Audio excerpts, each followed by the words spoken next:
दैत्य राजा और अनेक योद्धा चाहे समान बल वाले हो या अधिक बल वाले हो, तो युद्ध में कोई हमें प्रचार है तो काल ही क्यों ना हो, हम सुख से लड़ते हैं।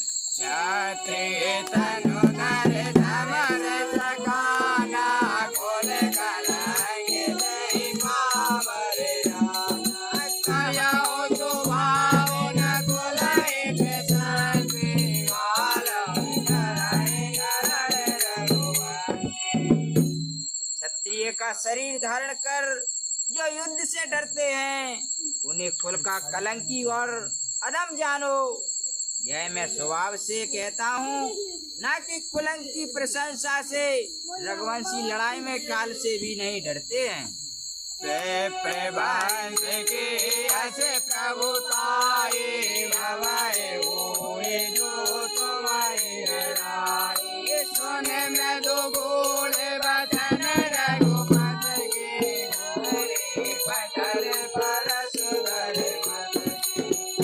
ब्राह्मणों के वंश की ऐसी प्रभुता है कि जो आपसे डरे अभय हो जाता है, अथवा ब्राह्मणों की ऐसी महिमा है कि हम जो अभय काल से भी नहीं डरते, ये भी आपसे डरते हैं।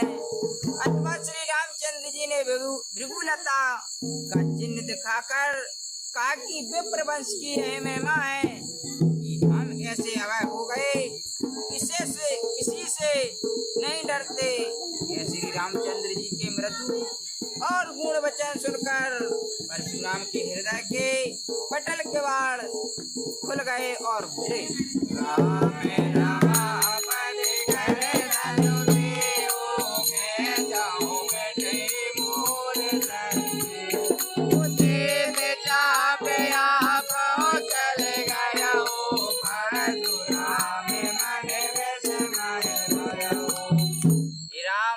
आपके वचन से तो आपका अवतार होना निश्चय हुआ, परंतु अब कर्म से भी निश्चय किया चाहता हूँ। इस कारण लक्ष्मीपति विष्णु जी का जो यह धनुष हमारे पास है, इसे लो खींच कर चढ़ा दो तो हमारा संदेह दूर हो।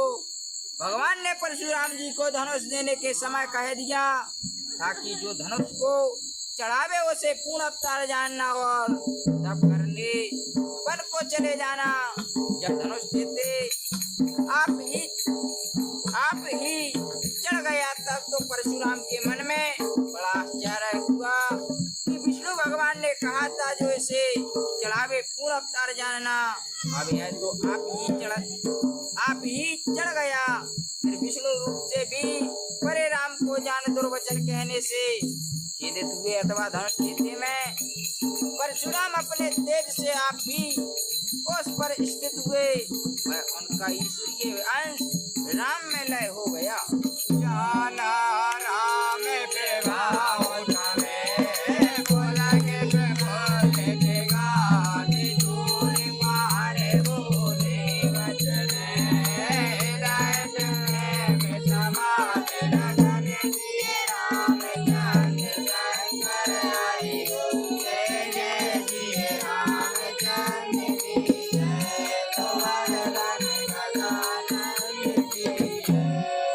राम जी का प्रताप जाना और रोमांच हो शरीर प्रफुल्लित हो गया और हाथ जोड़कर वचन बोले जिनके मन में अधिक प्रेम होने से समाता नहीं। जय रघुवंश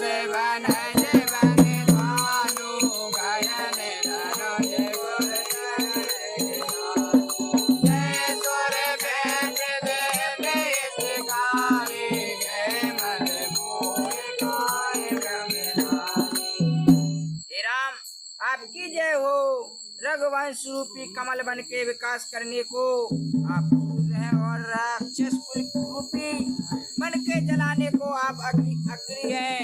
आप देवता तथा धेनु ब्राह्मणों के हितकारी हैं। आपकी जय हो। और मद मोह क्रोध और भ्रम के दूर करने वाले आपकी जय हो।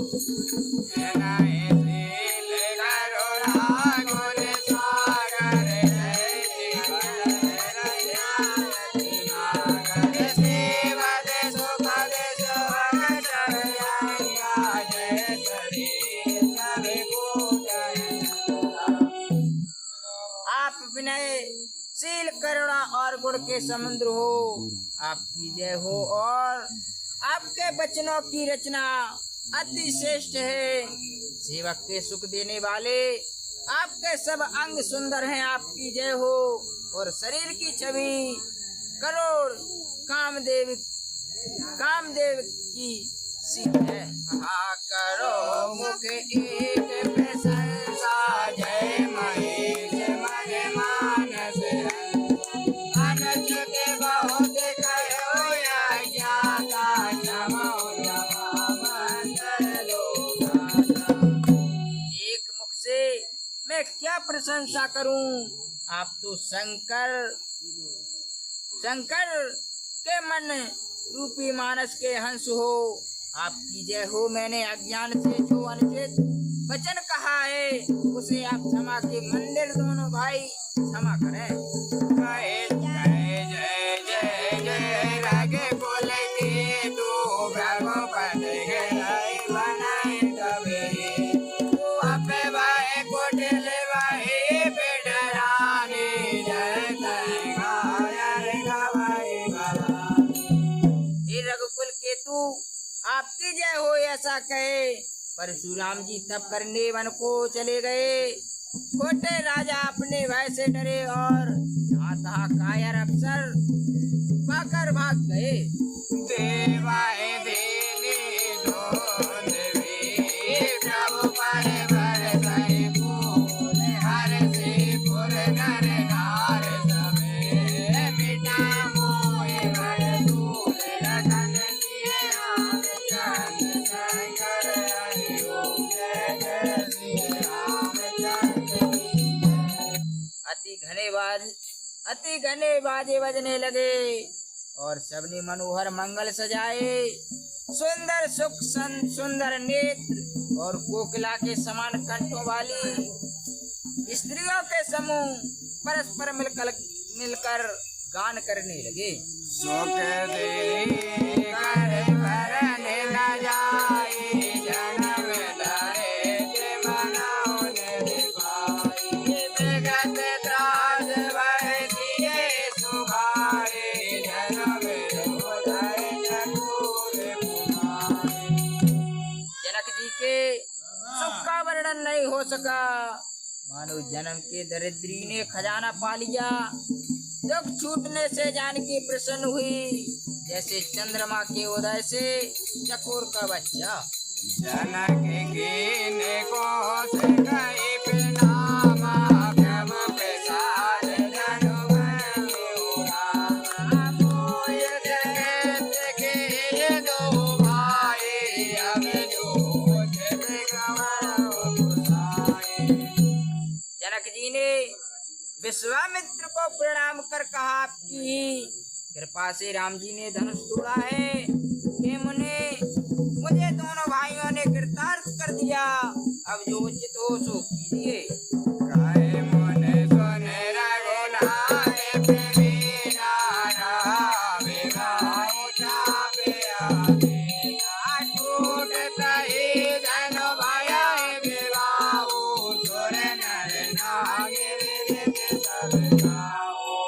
मुनि ने कहा राजन आप तो जानते ही हैं कि धनुष के अधीन ब्याह था। धनुष टूटते ब्याह हो गया। यह देवता नर नाग मुनि सब जानते हैं। सब जाए तो मैं कराऊंगा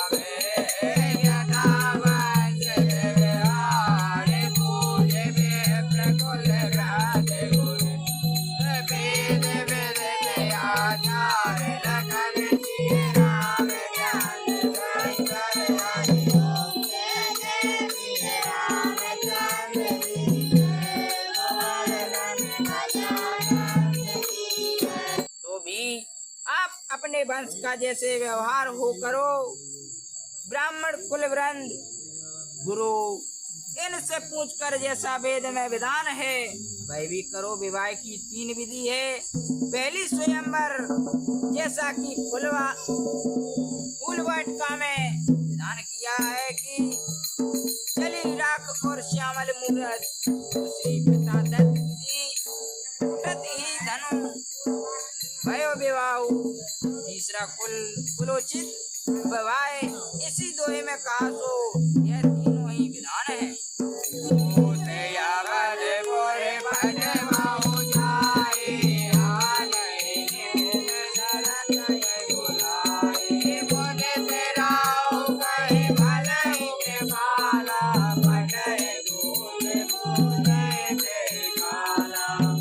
अयोध्या को एक दूत भेज दो जो राजा दशरथ जी को बुला लावे। राजा ने प्रसन्न होकर कहा कि अच्छा